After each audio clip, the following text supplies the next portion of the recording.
Hey, what's up, y'all? Back with another Insider Ties every Friday. Arch-USA.com is the website. Hopefully, you guys are going to the website. If you're not, that's what this video is for, to make sure everyone out there is up on like the most important stories from the sneaker industry this week. And because I don't typically cover things that are the regular items, and you see this notification popping up, the regular items that other sneaker blogs discuss, you're going to get a little bit of a different slant. And this week is a big week because I'm doing more of a book review as well as updating you on 4 stories that you should have definitely heard about this week. And all of those stories, you can find the links down here in the description.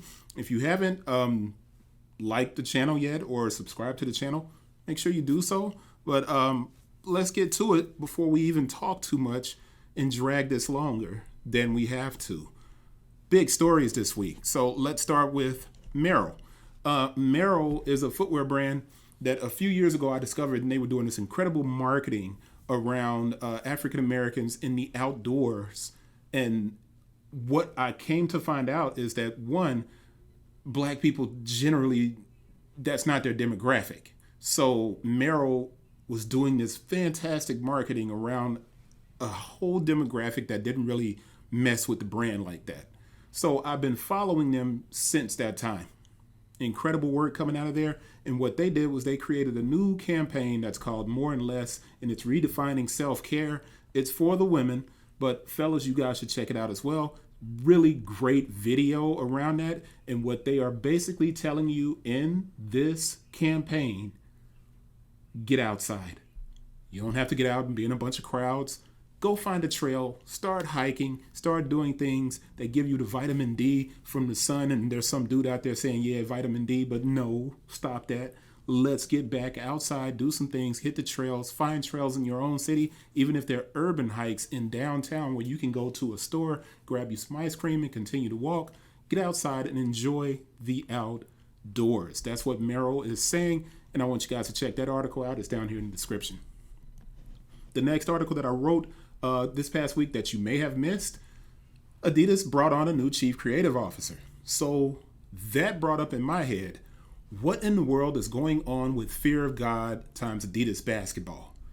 Will this new chief creative officer create conflicts in that division, since he's going to be over performance in 2 other categories as far as creative design and Adidas are concerned? So this is an interesting article, and I'm pretty sure you guys are wondering what's going on with Fear of God.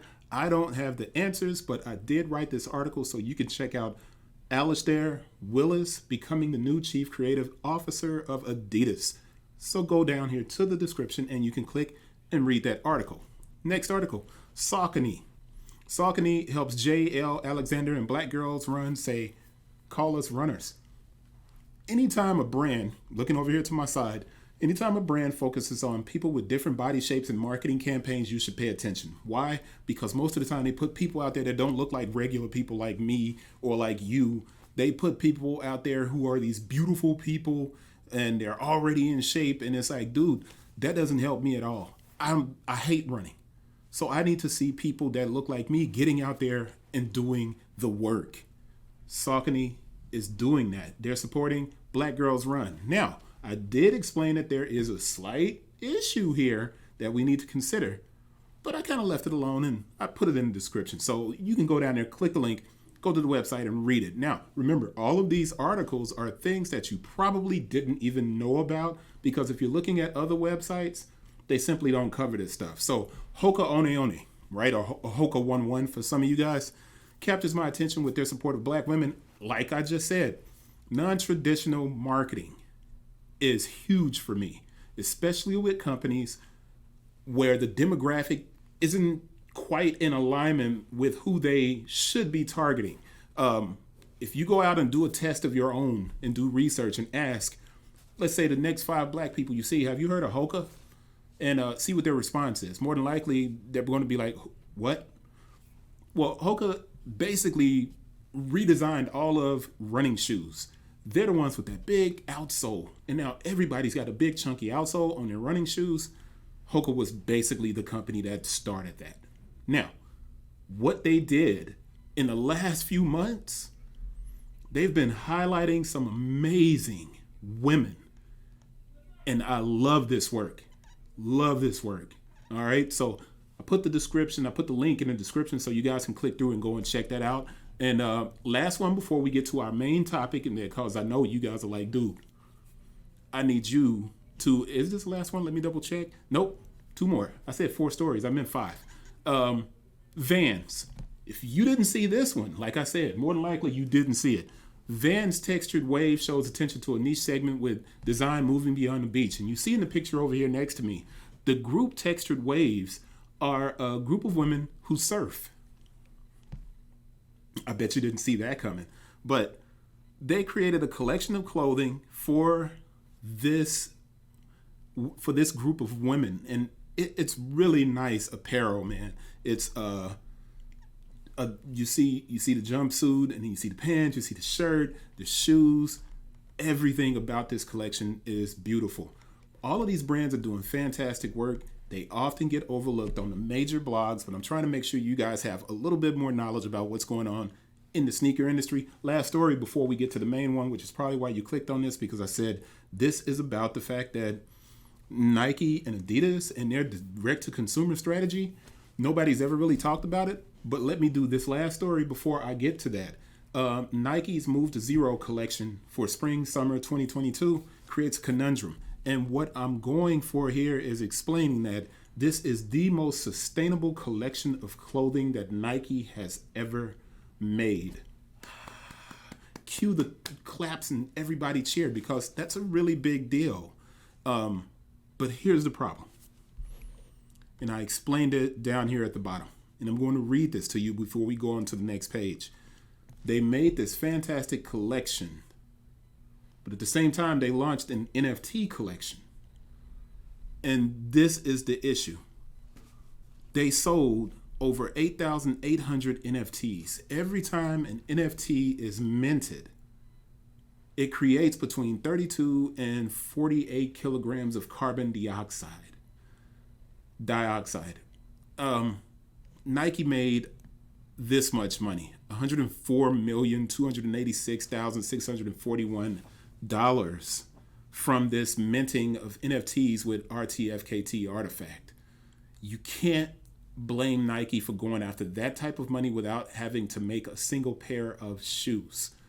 It's smart business, but the energy that it takes to mint and mine the Bitcoin used to purchase an NFT, it's not good, man. For the environment, it's not good. So at the same time, it creates a conundrum. They're doing this great work on their sustainability, but they're producing an equal amount of carbon by minting NFTs and mining Ethereum. It's a tough conversation to have, and people should have it, but you can read that story down in the description. It's down there, so you can go and read that. The final story for this week, I read a series of books, man, and I had seen the company Exclucity before. So the first book I read was How Sneakers Saved My Life, My Entrepreneurial Journey by Trent. And Trent is the founder of the company Exclucity, which is in Canada. Now, I don't order from Canada or do a lot of work with Canada, but I had heard of Exclucity. So I did a book review. And I'm telling you right now, all of you guys that are out there like, yo, I'm going to open a sneaker shop. If you really want to open a sneaker shop and you don't have a mentor, these books are your mentors. It's 2 books that I did. I read How Sneakers Saved My Life. Both of these books are by Trent, the founder of Exclucity. And I read How Sneakers Ruined My Life. And this is the first time, you guys know that I wrote a book on Nike's Consumer Direct Offense. I was the person that basically broke the discussion on direct to consumer in regard to Nike, and I covered the Investors Day. So I have a big catalog of information on the website where you can read about those things that you always have questions about. I have never been able to get anyone to go on the record to discuss Nike's Consumer Direct Offense and how it affected their stores directly. I was actually in the room when a small chain had to sell their stores to Jimmy Jazz simply to get away from the burden and the weight of what Nike had dropped on them. The first book How Sneakers Saved My Life. This is an autobiography, so there's a lot of personal detail in it. When he gets into the discussion, when Trent gets into the discussion on what happened with Nike, and the first book is positive. It's exciting. It's about opening up these stores, and he opens up all of these stores in Canada, and Exclucity is growing. It talks about how he started selling stuff out of the trunk, and it's a great read. Now, the creative writer in me, or professor, is like, hey, this needs to be edited some. I would love to see an expansion of this and that, but that's neither here or there. It's the context of those books.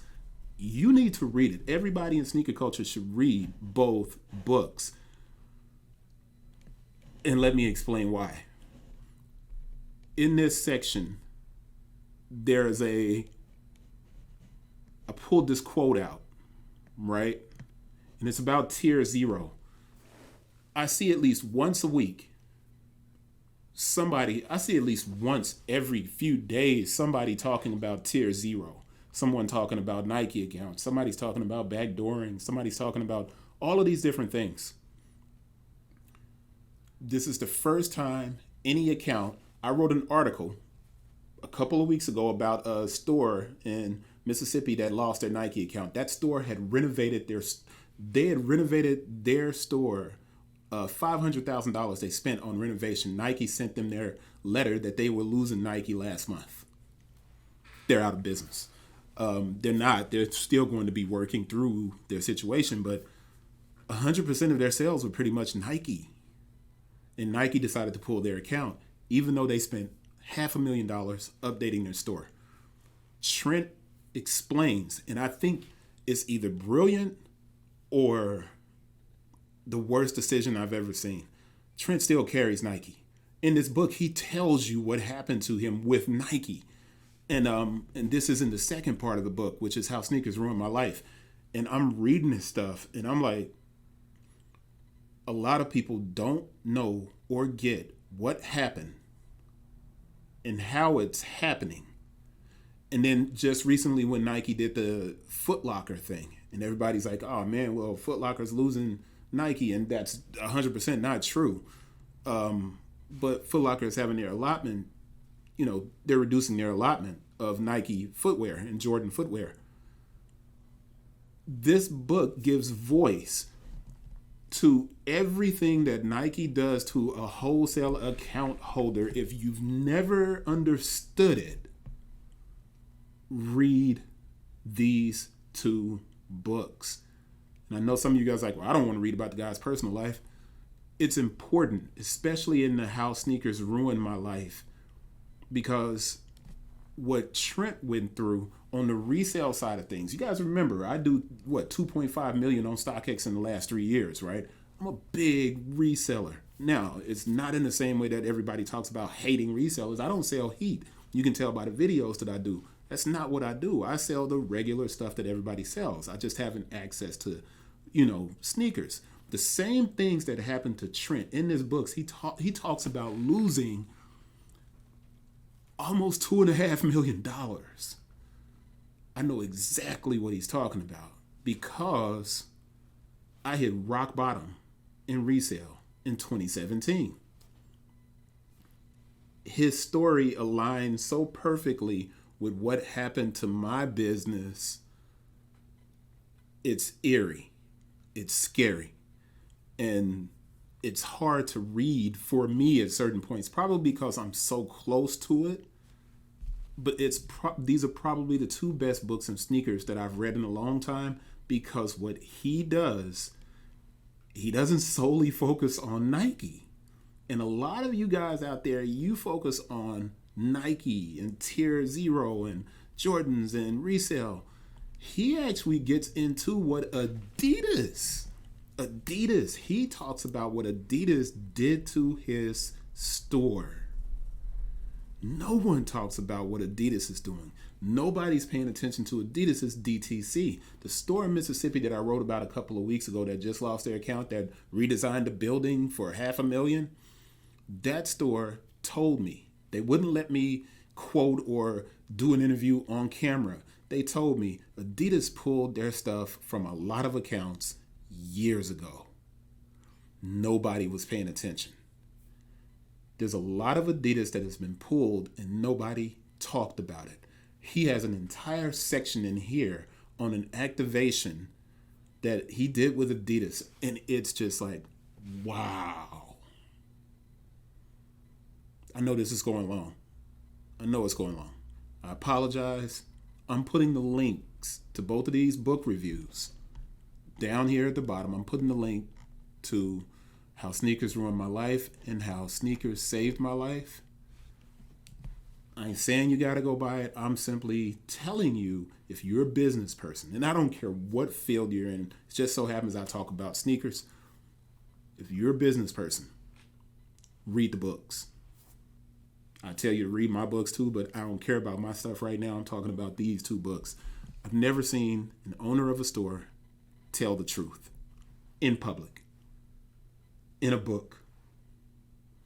It's either brave or just the worst thing that he could potentially do, especially since he still carries Nike. That's it, y'all. Stay inside the ties. Appreciate you new subscribers. Appreciate everybody out there that watches the videos. I'll wrap with you guys on the next one. See you next week.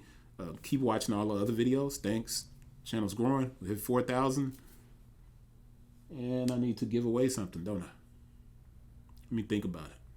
If you made it to this far and you have a kid that wears like a size 5,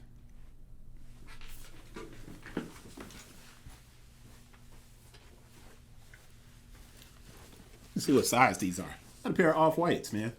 I am going to give these away. You see what size these are. These are women's shoes. I can't even see the inside of the shoe, man. What is this, a 6.5? Oh, wow. I didn't even know these were 6.5. So I'm sitting up here looking at this like, I didn't know they were 6.5. They just been sitting over here in the corner for a minute.